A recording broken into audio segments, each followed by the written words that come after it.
24 डिसेंबरच्या डेडलाईनचा मुद्दाही जरांगे आणि महाजनांच्या चर्चेमध्ये आला। 24 डिसेंबरपर्यंतची मुदत ही सरकारनंच आपल्याकडून मागून घेतली होती आणि याची आठवण जरांगे पाटील यांनी करून दिली। तर अल्टिमेटमपेक्षा समाजाचं हित महत्त्वाचं आहे असं उत्तर गिरीश महाजन यांनी। सरकार मराठ्यांची फसवणूक करत असल्याचा आरोप मनोज जरांगेंनी केला। आंदोलकांवरचे गुन्हे मागे घेण्याचं आश्वासन सरकारनं पाळलं नाही आणि त्यांना गुन्हे मागे घ्यावेच लागतील असं जरांगे म्हणाले। शुक्रवारी फडणवीसांनी दिलेल्या इशाऱ्यानंतर जरांगेंनी हे वक्तव्य केले। पंतप्रधान नरेंद्र मोदी यांनी मराठा समाजाची आरक्षणाबाबतची मन की बात ऐकून घ्यावी, अन्यथा मराठा समाज आगामी लोकसभा निवडणुकीमध्ये मतपेटीतून आपली मन की बात ऐकवेल असा थेट इशारा मराठा क्रांती मोर्चानं सोलापूरमध्ये दिला। ओबीसी आरक्षणासाठी नेमण्यात आलेल्या मंडल आयोगाला ठाकरेंनी विरोध केल्यामुळे छगन भुजबळ शिवसेनेतून बाहेर पडल्याचा दावा फडणवीसांनी केला। तर फडणवीसच मराठा आणि धनगर आरक्षणाचे खरे मारेकरी असल्याचा पलटवार ठाकरे गटाचे खासदार विनायक राऊत यांनी केला। वर्ध्यात ओबीसी महा एल्गार सभेला प्रमुख ओबीसी नेत्यांनी पाठ फिरवली। अन्न आणि नागरी पुरवठा मंत्री छगन भुजबळ यांनी प्रकृतीच्या कारणामुळे सभेला दांडी मारली, तर विरोधी पक्षनेते विजय वडेट्टीवारांनी सभेकडे पाठ फिरवली। त्यामुळे या सभेचा किल्ला प्रकाश शेंडगे, महादेव जानकर, बबनराव तायवाडे यांनी लढवला। इंदापूरमध्ये गोपीचंद पडळकर यांच्या नेतृत्वात आज निघणारा ओबीसी मोर्चा रद्द करण्यात आला। इंदापूरमधल्या मराठा आणि ओबीसी समाज तसंच प्रशासन यांच्यात झालेल्या बैठकीत काल हा निर्णय झाला। 9 डिसेंबरला पडळकरांना चप्पलफेकीची घटना घडली होती आणि त्याच्या निषेधार्थ इंदापूरमध्ये हा ओबीसी मोर्चा काढला जाणार होता।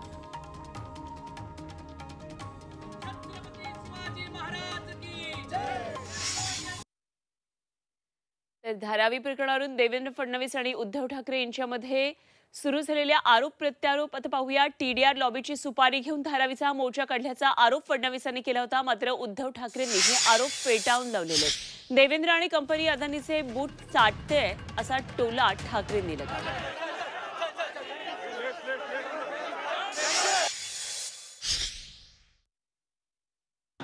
नवीन टर्म्स अँड कंडिशन्स त्या ठिकाणी त्यांनी ठरवल्या, त्यामुळे आता जी काही नियुक्ती विकासकाची झालेली आहे त्याच्या सगळ्या टर्म्स अँड कंडिशन्स या उद्धव ठाकरेजींनीच ठरवलेल्या टर्म्स अँड कंडिशन्स आहेत।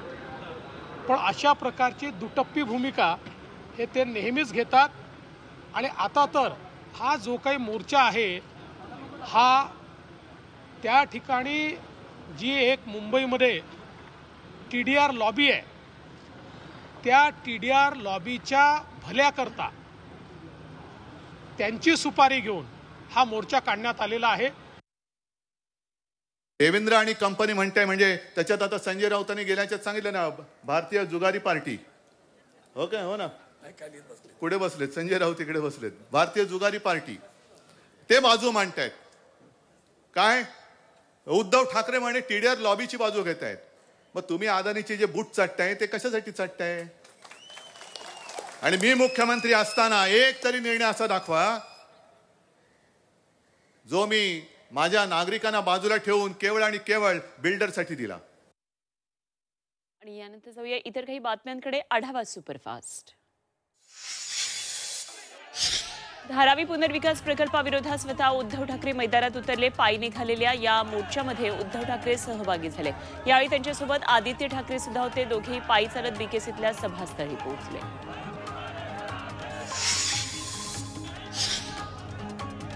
मोर्चात सहभागी झालेल्या आदित्य ठाकरेंकडे एका शिवसैनिकानं भगवा झेंडा सोपवला। तो झेंडा दोन्ही हातांनी पकडून आदित्य या मोर्चात पायी चालू लागले।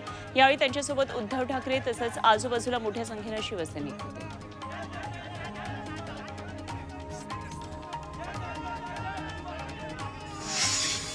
मुंबईत धारावी पुनर्विकास प्रकल्पाविरोधात निघालेल्या भव्य मोर्चात विविध विरोधी पक्ष सहभागी झाले। त्यामुळे या मोर्चात शिवसेनेच्या भगव्या झेंड्यासह काँग्रेस, राष्ट्रवादी तसंच डाव्या पक्षांचे झेंडे मोठ्या संख्येने दिसून आले। त्यामुळे इथलं एकंदरीत चित्र रंगीबेरंगी झालेलं पाहायला मिळालं। ठाकरेंच्या या मोर्चावर मुख्यमंत्री एकनाथ शिंदेंनी हल्लाबोल केला। मोर्चात धारावी बाहेरून माणसं मागवली होती। विकास विरोधी लोकांनी मोर्चा काढला होता असा टोला शिंदेंनी लगावला। धारावीचा पुनर्विकास अदानींकडे सोपवायच्या निर्णयाला विरोध करण्यासाठी धारावीत मोठा मोर्चा काढण्यात आला। यावर अदानींविरोधात मोर्चा काढला तर भाजपला राग का येतो असा सवाल मुंबई काँग्रेस अध्यक्ष आणि आमदार वर्षा गायकवाड यांनी केला। ठाकरेंच्या नेतृत्वातील मवियाच्या मोर्चावर सत्ताधाऱ्यांनी टीका केली. विकासकांना फायदा होईल यासाठी सुपारी घेऊन हा मोर्चा काढण्यात आला असा घणाघात शिंदे गटाचे खासदार आणि धारावी ज्यांच्या मतदारसंघात येते त्या राहुल शेवाळ यांनी केला. भ्रष्टाचाराला प्रतिबंध करण्यासाठी विधान परिषदेनं मंजूर केलेल्या लोकायुक्त विधेयकाचं सामाजिक कार्यकर्त्या अण्णा हजारेंनी स्वागत केलं. या कायद्यामुळे भ्रष्टाचाराचे आरोप असलेल्या नेत्यांची चौकशी करणं शक्य होणार आहे. अगदी मुख्यमंत्री देखील कायद्याच्या चौकटीतून सुटणार नाहीत अशी प्रतिक्रिया अण्णा हजारेंनी व्यक्त केली. उपमुख्यमंत्री अजित पवार यांनी नागपूर मेट्रोतून प्रवास केला. यावेळी एरवीचा पांढऱ्या शुभ्र खादी कुर्ता आणि पायजमा याला काट देत अजित पवार रंगीत शर्ट पॅन्ट आणि गॉगलमध्ये पाहायला मिळाले आणि या फेरफटक्यामध्ये त्यांनी अधिकाऱ्यांची चर्चा करून माहिती जाणून घेतली. इंडिया आघाडीत वंचित बहुजन आघाडी सामील होणार की नाही याचा निर्णय 29 डिसेंबरला होणार असल्याचं प्रकाश आंबेडकर यांनी म्हटलंय. तर 29 नंतर आम्ही आमचा निर्णय घेण्यासाठी स्वतंत्र राहू असंही ते म्हणाले. अकोला जिल्ह्यातल्या आळंदा इथं आयोजित जाहीर कार्यक्रमात ते बोलत होते. उल्हासनगरच्या जसलोक हायस्कूल समोर एक जीवघेणा खड्डा तयार झालाय. या ठिकाणावरून जाणाऱ्या 62 वर्षाच्या दुचाकीस्वाराचा खड्ड्यात पडून पाय मोडला. उल्हासनगर महापालिका दरवर्षी खड्डे दुरुस्ती आणि डांबरीकरणासाठी कोट्यवधी रुपये खर्च करते आणि तरी देखील शहरामध्ये अनेक ठिकाणी असे जीवघेणे खड्डे आजही आहेत.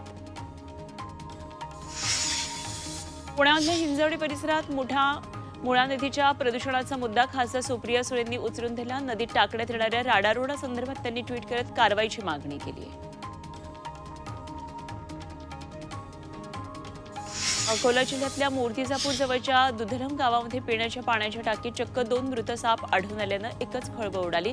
गेल्या 5 वर्षांपासून ग्रामपंचायतीनं टाकीची साफसफाईच केलेली नाहीये. अखेर साप आढळल्यानंतर गावातील तरुणांनी टाकी साफ केली. नाशिकच्या गंगापूर रोडवरच्या रामेश्वर नगरमध्ये 4 दिवसांपासून धुडगूस घालणारा बिबट्या अखेर जेरबंद झाला. या बिबट्याने एका कुत्र्याची शिकार केली होती. बेंडकुळे नगर इथे लावलेल्या वनविभागाच्या पिंजऱ्यात हा बिबट्या अडकला. गेले 4 दिवस दहशतीत असणाऱ्या नागरिकांनी त्यामुळे सुटकेचा निश्वास सोडला. सांगली जिल्हाधिकारी कार्यालयामध्ये प्रशासन, साखर कारखानदार आणि स्वाभिमानीची ऊस दराबाबतची बैठक निष्फळ ठरली. कोल्हापूर पॅटर्नप्रमाणे एफआरपी द्यायला साखर कारखानदारांनी असमर्थता दर्शवली. त्यामुळे राजू शेट्टींनी साखर कारखानदारांविरोधात आक्रमक भूमिका घेतली. कारखानदारांनी 26 डिसेंबरपर्यंतची मुदत मागितली. कांदा निर्यात बंदीचा धाराशिवमधल्या शेतकऱ्यांना मोठा फटका बसलाय. 6,000 हेक्टरवरच्या जवळपास 81,000 मेट्रिक टन कांदा शेतात पडू नये. त्यामुळे शेतकऱ्यांना कांदा खासगी बाजारामध्ये कवडीमोल किमतीला विकावा लागतोय. कांद्यावरची निर्यात बंदी उठवा, अन्यथा आम्हाला आत्महत्येची परवानगी द्या अशी मागणी शेतकऱ्यांनी सरकारकडे केली आहे. कांदा निर्यात बंदी विरोधात गेल्या 6 दिवसांपासून लासलगाव इथं आमरण उपोषण सुरू आहे. बाजार समितीच्या प्रशासकीय कार्यालयाच्या प्रवेशद्वाराजवळ शेतकरी आणि छावा संघटनेनं आंदोलन सुरू केलंय. केंद्रानं तातडीनं दखल न घेतल्यास सोमवारी मोठं आंदोलन करण्याचा इशारा देण्यात आला. हिंगोली जिल्ह्यामध्ये झालेल्या अवकाळी पाऊस आणि हवामान बदलामुळे शेती पिकाचं अतोनात नुकसान झालंय. सेनगाव तालुक्यामध्ये हरभरा पिवळा पडून जळून गेला. महागड्या फवारणीनंतरही काहीच फरक पडला नसल्यानं वायसाळ पिंपरीमधल्या माधव वाबळे या शेतकऱ्यानं 4 एकर शेतातल्या हरभरा पिकावर रोटावेटर फिरवलं. वाशिमच्या जय गजानन या खासगी कृषी बाजारात वजन काट्यात छेडछाड करून शेतकऱ्यांची फसवणूक केली जात असल्याचा प्रकार समोर आलाय आणि त्यानंतर अन्न व नागरी पुरवठा विभागाच्या वैध मापनशास्त्र यंत्रणेकडून या बाजाराचा काटा सील केलाय.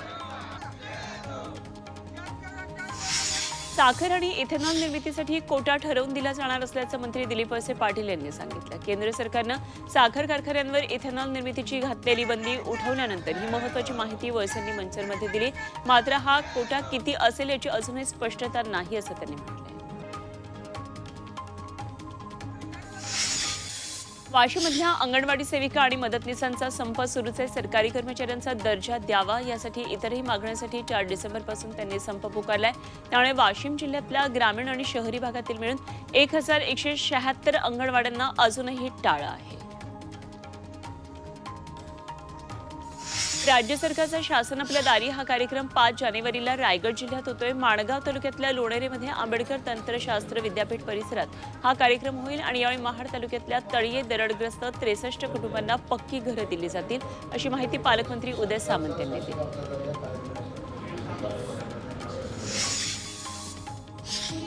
विकसित भारत संकल्प यात्रा कार्यक्रमांतर्गत केंद्रीय पेट्रोलियम आणि नैसर्गिक वायू मंत्री हरदीप सिंग पुरी यांनी चंद्रपूरमध्ये उपस्थिती लावली.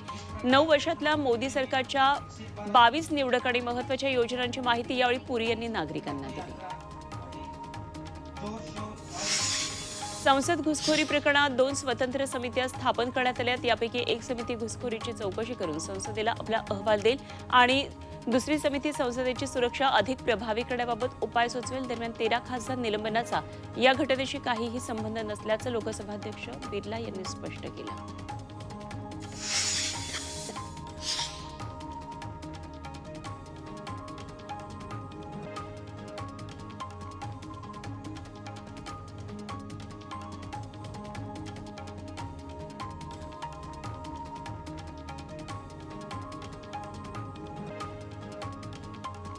संसदेतल्या घुसखोरीमागे सर्वात मोठं कारण बेरोजगारी आणि महागाई असल्याचा दावा काँग्रेस नेते राहुल गांधी यांनी केला. पंतप्रधान मोदींच्या धोरणांमुळे तरुणांना रोजगार मिळत नसल्याचा आरोप त्यांनी केला. पंतप्रधान नरेंद्र मोदी आज वाराणसी दौऱ्यावर आहेत. पंतप्रधान आपल्या मतदारसंघासह पूर्वांचल राज्यांना 19,000 कोटींच्या 37 विकास प्रकल्पांची भेट देणार आहेत. काशी तमिळ संगमम 2.0चं ते उद्घाटन करतील, तर कन्याकुमारी वाराणसी ट्रेनला हिरवा झेंडाही दाखवणार आहेत.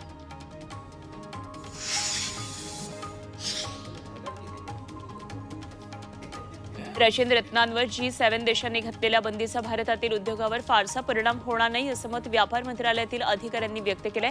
भारतात मुख्यतः लहान रशियन हिऱ्यांवर प्रक्रिया करतो आणि त्यामुळे नव्या निर्बंधांचा परिणाम होणार नाही. जगातल्या 90% हिरे प्रक्रिया हे उद्योग हे भारतात आहेत.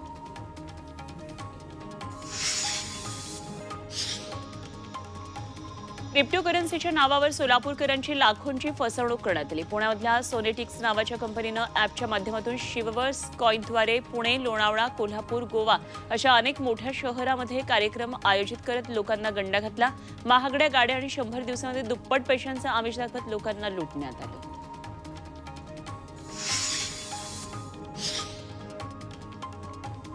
संसदेमधील धुराच्या नळकांड्या प्रकरणानंतर कल्याणमधल्या दुकानांची पोलिसांनी झाडाझडती घेतली. संसदेत नेलेल्या रंगीत धुराच्या नळकांड्या या कल्याण शहरामधून खरेदी केल्याची चर्चा आहे आणि त्या पार्श्वभूमीवर कल्याणमधल्या फटाके विक्रेत्यांच्या दुकानामध्ये पोलिसांनी चौकशी केली. काही नळकांड्यांचे नमुने पोलिसांनी ताब्यात घेतले.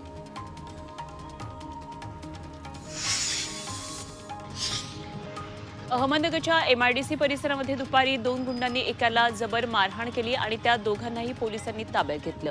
नगर शहराजवळच्या MIDC परिसरामध्ये दुपारी 2 वाजण्याच्या सुमाराला हाती कोयता आणि पिस्तूल घेऊन ते दोघे एकाला मारत होते आणि त्यावेळी तिथून जाणाऱ्या पोलिसांमुळे पुढचा अनर्थ टळला. जखमीवर नगरच्या शासकीय रुग्णालयात उपचार सुरू आहेत.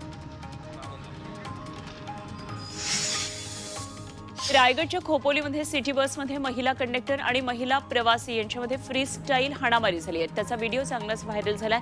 खोपोली नगरपालिकेची बस शुक्रवारी सकाळी देवनावेकडे निघाली. त्यावेळी दोघींमध्ये सुट्या पैशांवरून सुरू झालेला हा वाद हाणामारीपर्यंत गेला. दोघींविरोधात खोपोली पोलिसांमध्ये गुन्हा दाखल झाला.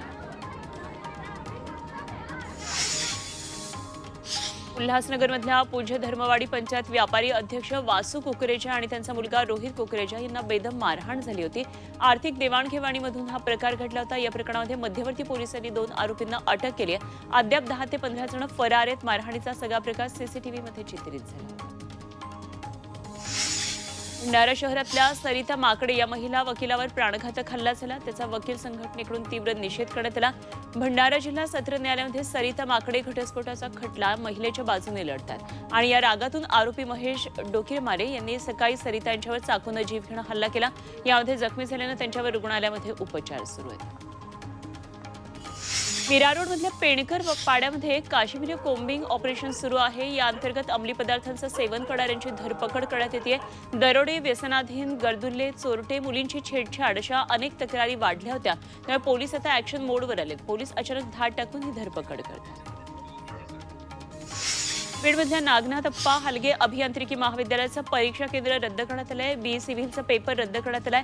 त्यामुळे 4 महाविद्यालयातले 79 विद्यार्थ्यांची पुन्हा परीक्षा होणार आहे आणि परीक्षेमध्ये मोबाईलवर पेपर लीक झाल्यानंतर मोबाईल समोर ठेवून परीक्षार्थींनी कॉपी केल्याचा प्रकार समोर आला होता.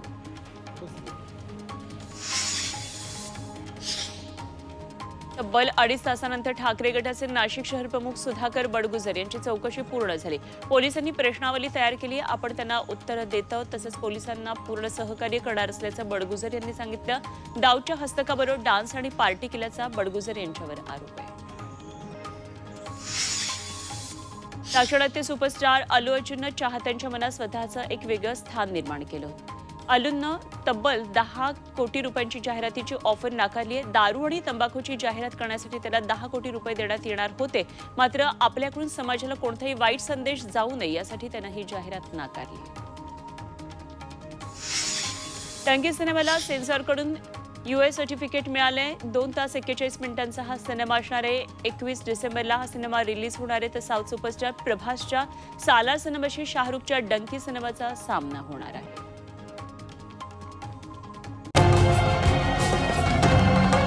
छत्रपतींचा विचार म्हणजे